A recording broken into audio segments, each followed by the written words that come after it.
Pastor Bonnie, let me ask you this next one. Can you explain, this is a tough one, and I'm deliberately asking you this one. Can you explain God's sovereignty?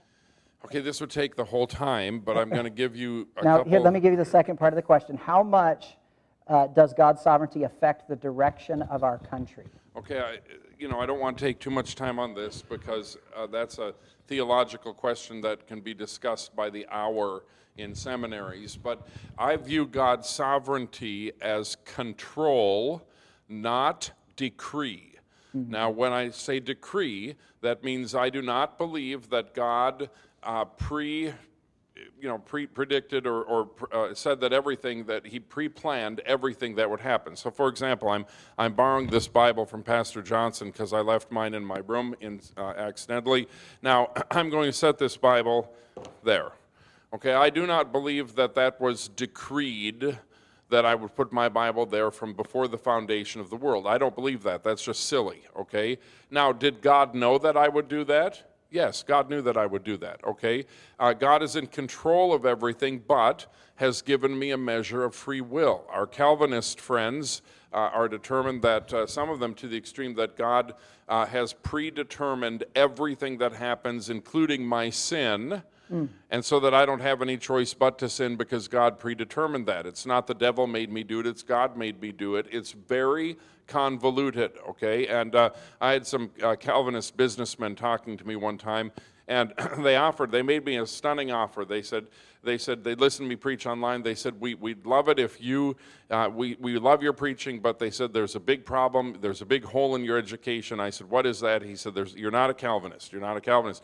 He said, there's a group of businessmen that will pay for you and your wife to move to Florida, to Fort Lauderdale area, and we're going to pay for you to go to the best Presbyterian seminary in the area. We'll pay for the whole education.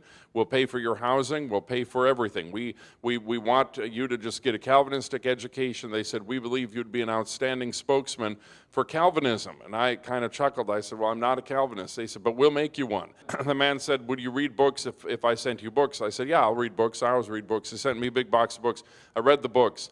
And a few weeks later, he called back and he said, did you read the books? I said, yes. I said, well, he said, are you a Calvinist yet? I said, no, I'm not convinced. And he was stunned. So he started to argue with me about not being a Calvinist. And I said, stop right there, stop right there. You're not a Calvinist either. And he said, what do you mean I'm not? I said, because you're arguing with me. I said, based on your own doctrine, God determined before the foundation of the world that I would not be a Calvinist. And I said, you need to take this up with God, not with me. And he really got angry at that kind of smart aleck answer. He really got angry about that. But I don't believe in this decree thing. Do I believe God is in control? Yes. Now here's something about our nation. Okay, here's something about our nation. We're in trouble. But other nations have been in worse trouble. Mm-hmm. Can I tell you God's still in control? And let me tell you something, we're in trouble, but we're here living in this nation now. Do you know why that is? Because God put us here for such a time as this. Okay, I refuse. I love my country, and I don't want it to fall apart, obviously. Okay, I'm very patriotic and very conservative patriotic. But I'll tell you something, I'm not afraid of this. God put me here, he put you here to be a voice. So you say, Pastor Monte, what if things really get dark? A lot of Christians have lived a large portion of their life, and sometimes their whole life, in a country that was incredibly dark, opposed to the gospel, opposed to the message of Christ, okay? They've lived under persecution. We don't have it bad right now, folks. Mm-hmm. We don't have it bad right now, okay? They've lived under persecution, and if God allows that to be the story of our lives, then our light shines for Christ. I refuse to worry about this. I read the news, I look at things, I shake my head. By the way, you registered at Target. Have you even read the news about Target? I'm really concerned. You need to read the Alex Jones report before you go to bed. His answer is, it was the woman that God gave me. Yeah, Amazon. Well, I don't like Jeff Bezos, but I love Amazon because you don't have to shop. Yeah. I love that. But do not. Look, the Bible tells us not to fear.